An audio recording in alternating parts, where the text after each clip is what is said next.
Beijing, September 10th, 2025.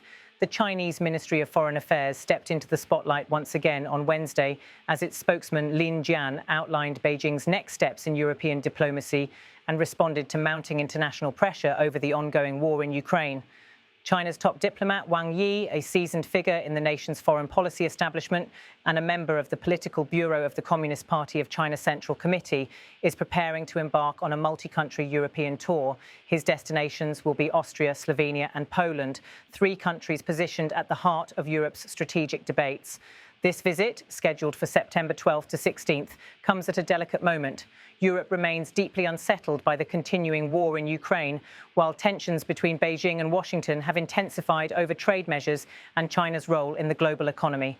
Standing before the cameras in Beijing, Lin Jian addressed reporters at the ministry's regular press briefing.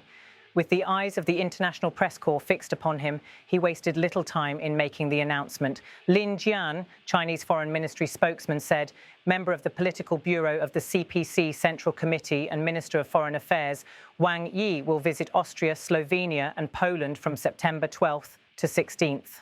The statement signalled the beginning of a new chapter in China's European outreach. Beijing has long sought to position itself as a mediator and constructive player in international affairs, particularly amid the ongoing Ukraine conflict. Lin provided additional details underscoring the agenda that would guide Wang Yi's conversations during his trip. Lin Jian said, during the visit, Wang Yi will exchange views with the Polish side on China-Poland relations, China-Europe relations, as well as international and regional issues of common interest. This phrasing, deliberate and carefully chosen, revealed China's intent to balance bilateral ties with a broader European focus. Poland, sitting directly on NATO's eastern flank, has emerged as one of the most outspoken critics of Moscow's aggression in Ukraine. Its hosting of Ukrainian refugees, support for Kyiv's military, and frequent confrontations with Russia make it an especially sensitive stop for Wang Yi. China, however, appears determined to emphasize partnership and dialogue. By meeting Polish counterparts, Wang Yi will test Beijing's ability to reassure European leaders that China remains a constructive actor, not a spoiler, in the continent's security debates. Yet even as Wang Yi prepares for delicate conversations in Europe, Beijing faces mounting challenges from across the Atlantic.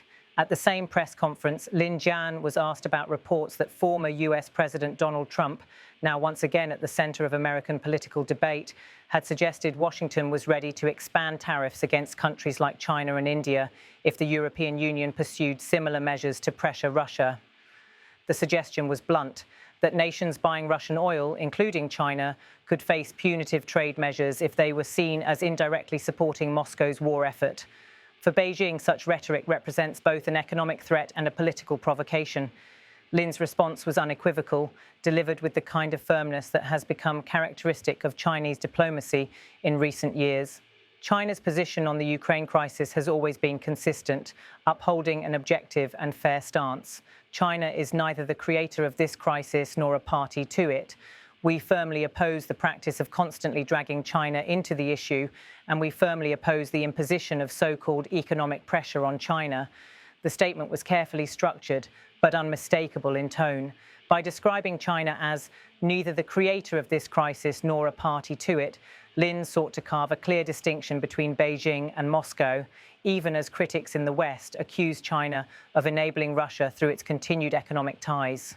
At the same time, his rejection of so-called economic pressure was a direct warning to Washington and Brussels that China will not quietly accept being targeted by sanctions designed to cripple Russia's war machine. China's defense of its position is not new, but the timing is critical. The war in Ukraine has stretched into its fourth year with little sign of resolution.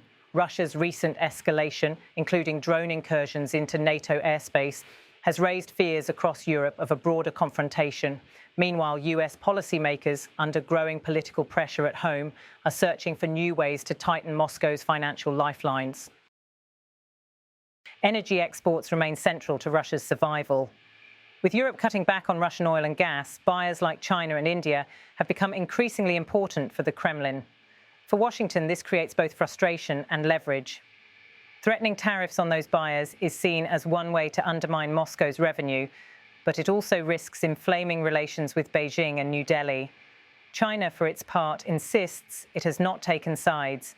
Its diplomats repeat, almost ritualistically, that Beijing supports peace talks, territorial integrity, and respect for sovereignty, even as Western governments argue that such positions ring hollow given Beijing's continued trade with Russia.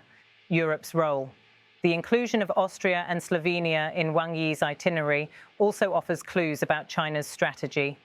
Austria, though militarily neutral, is home to key international institutions in Vienna, including the International Atomic Energy Agency, IAEA.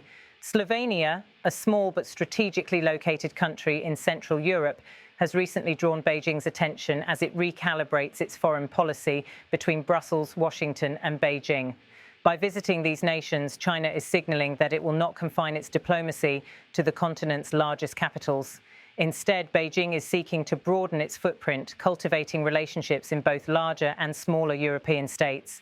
This approach reflects China's long-standing strategy of diversifying its partnerships, ensuring it has multiple channels of influence across Europe.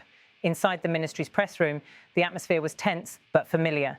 Reporters pressed Lin Jian with questions not only about Wang Yi's trip, but also about the broader implications of US pressure. The spokesman's composure was notable, calm, deliberate, and authoritative. His words were not improvised. They were carefully rehearsed, as is often the case in China's public diplomacy. The emphasis, again and again, was on two key themes: that China would not be drawn into a conflict it did not start, and that it would resist any attempt to use economic coercion against it. As Wang Yi prepares to board his plane later this week, his mission will be twofold.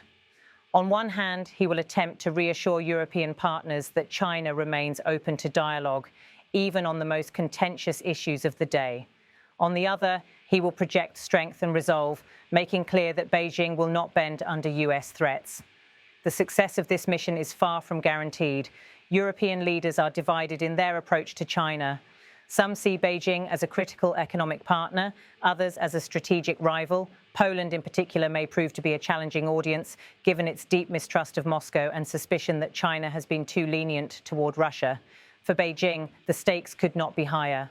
With Washington threatening new tariffs, Europe debating its relationship with China, and the Ukraine war entering a dangerous new phase, every word and gesture carries weight. Lin Jian's statements on Wednesday, though measured, underscored the seriousness with which China views these developments. By announcing Wang Yi's upcoming visit and firmly rejecting US pressure, Beijing has once again made its position clear. It intends to shape the conversation, not be shaped by it.